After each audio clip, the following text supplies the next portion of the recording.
laidą pristato Lankava. Sveiki, čia laida Statybų enciklopedija.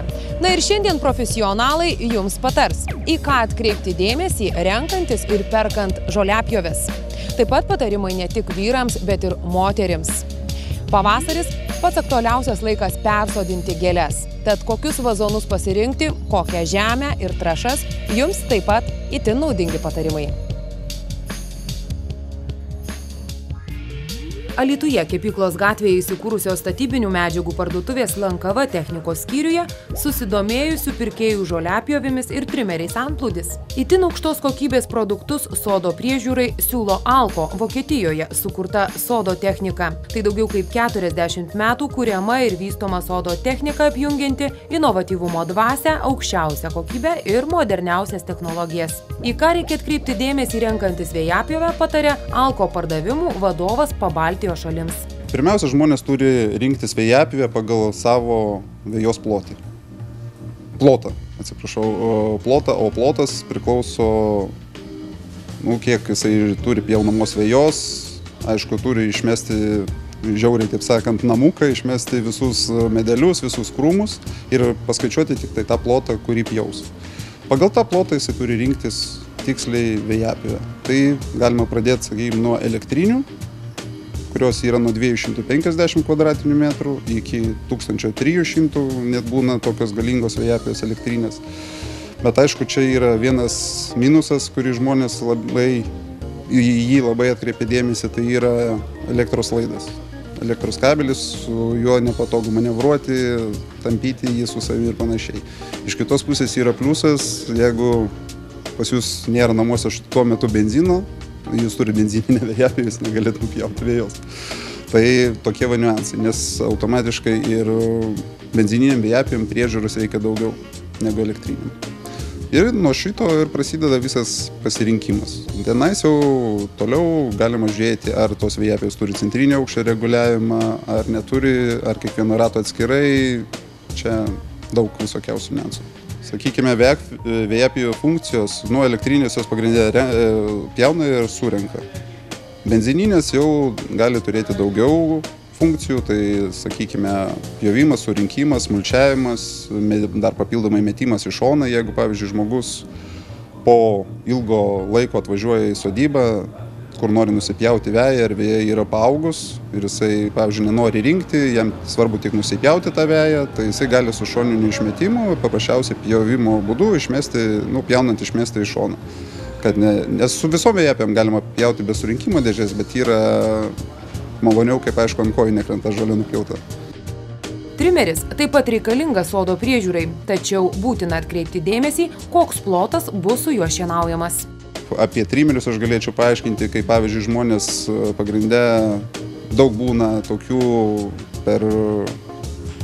iš patirties, žinau, nusiskundimų, pavyzdžiui, žmogus nusiperka patį paprasčiausią benzininį trimerį, patį mažiausią, silpniausią ir jisai bando šienauti didelis ten pievas. Šitie mažiukai trimeriukai, visi benzininiai yra skirti vėjų pakraščiams apipjauti, kur nepasiekia vėjapjovė. Nes tai, galima sakyti, tai yra pakeitimas elektriniam trimeriui. Jums nereiks laido, jūs galėsit vaikščioti laisvai, pakraštus apsipjauti, bet tikrai tas mažiukas trimeriukas, jisai tik tokiam darbui skirtas. Šabakštinius jisai turi rinktis benzininį dalgį. Ten būna komplekte jau ir peilis, ir valo ryte pjauti žoliai, tai va tokie galingesni trimeriai turi būti renkami. Alko atstovas tvirtina, jog bendrovė nuolatos ieško optimumo. Vienas iš bendrovės pasididžiavimų – Silver Premium žoliapjovė. Tai pas mus yra modelis Silver Premium, kuris, kai tik buvo pristatytas rinkoje, užėmė pirmą vietą pagal pardavimus. Nes kokybės ir kainos santykis buvo labai tinkamas. Pabaltijoj, pavyzdžiui, ypatingai. Iš naujesnių produktų šiais metais pristatėm naują mūsų Alko traktorių, bet šiaip vartotojai gali pasižiūrėti Alko LT puslapyje, pasiskaityti apie jį.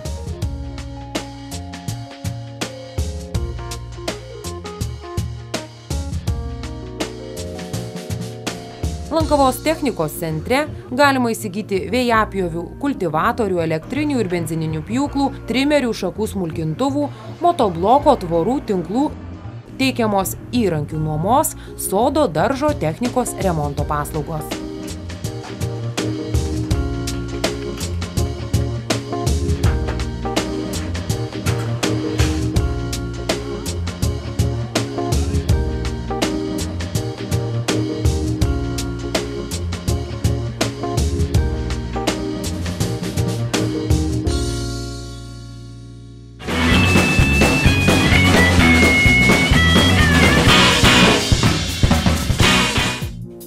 Pavasaris tinkamiausias laikas persodinti kambarines gėles.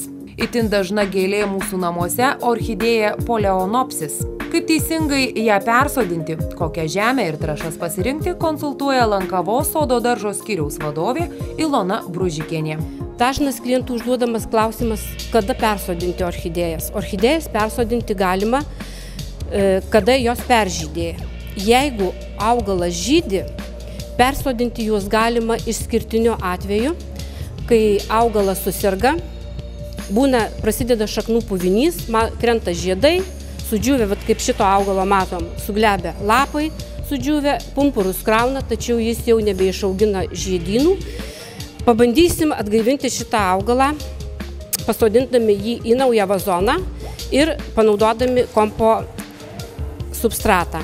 Klausia žmonės, kodėl sodinti orchidėjas į permatomus vazonėlius. Tiesiog permatomam vazonėlyje labai patogu nustatyti, kada orchidėją galima lieti. Kai šaknys būna jau pilkos, tada orchidėją liejam. Jeigu šaknys dar žalios ar šviesiai žalios, orchidėjos lieti nereikia. Persodinant, reikia atsargiai išimti augalą, išimsim iš seno substrato. Imsim naują vazonėlį, galima naudoti seną, tačiau reikėtų jį jau gerai išdezinfekuoti, išplauti. Atsargiai nuimam. Būtina persodinant augalą visas supuvusias, sudžiūvusias šaknis nukirpti ir pašalinti, kad neliktų užkrato.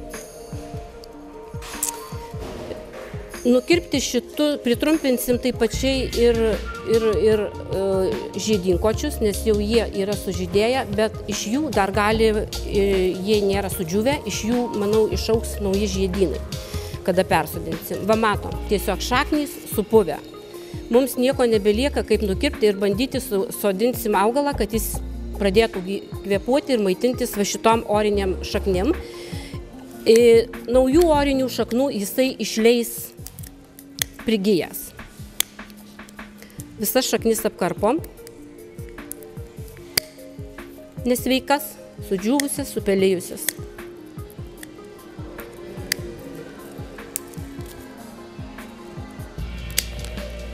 Pirmiausia, taip, pasiruošiu.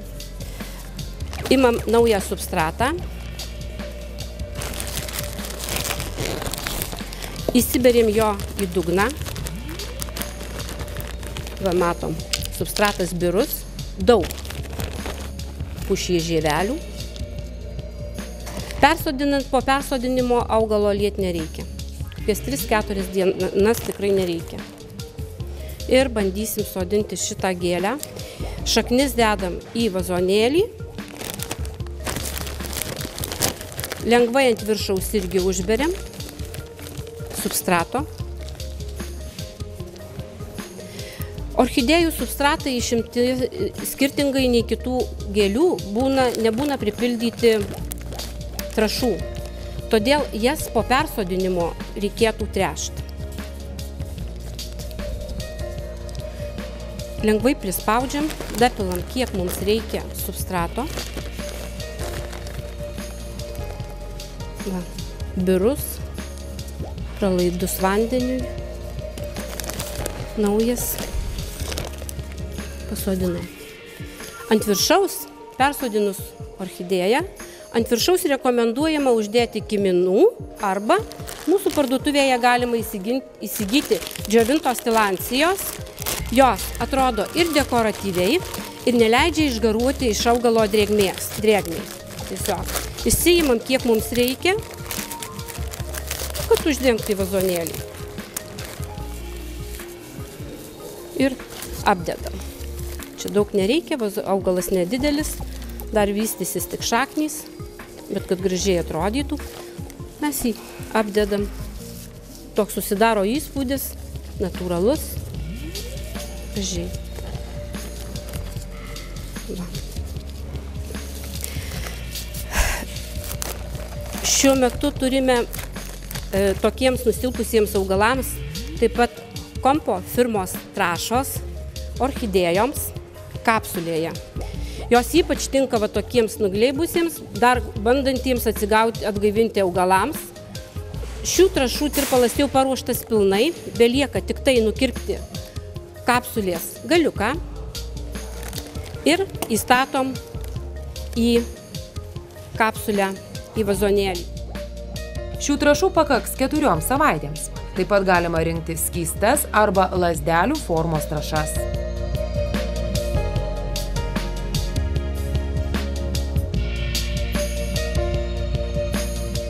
Sodininkus bei daržininkus šį pavasarį galima pradžiuginti naujais natūraliais augalų apsaugos produktais, naikinančiais priešgrybinės bakterinės ligas bei kenkėjus. Jų privalumai yra tokie, kad jie pilnai biologiškai suskyla, neturi karencijos laikotarpio, prie jų nepriprantama, jie tinka ekologiškiems ūkiams, bet to nekenksmingi vartotojui. Vienas šių produktų yra Mimox. Jis suteikia natūralią augalų apsaugą prieš grybinės ligas, tokias kaip dėmėtligė, vaisių puvinys, šaknų puvinys, kekerinis puvinys, bulvių septoriozė, moniliozė, kokomikozė, degligė. Šis produktas yra pagamintas iš mimozos ekstrakto, kuris neutralizuoja grybų fermentą. Dėl to grybas toliau negali augti ir vystytis. Produktas tinka visų rūšių augalams – vaismedžiams, vaiskrūmiams, daržovėms bei kambariniams augalams. Kovai prieš kenkėjus mes pristatome ekologišką produktą Defort. Jis suteikia natūralią augalų apsaugą prieš kenkėjus, tokius kaip baltasparniai, raudonoji bei geltonoji sodinė erkė, korolado vabalai, skydinukės, žiedgraužiai, amarai.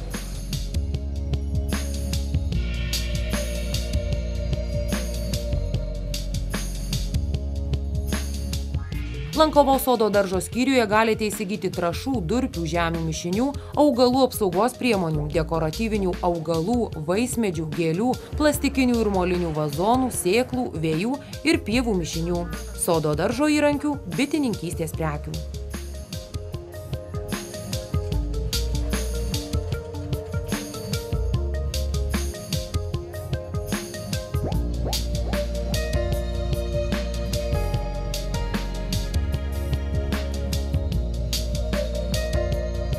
Čia buvo laida Statybų enciklopedija. Tikimės, kad išsakyti patarimai jums buvo naudingi.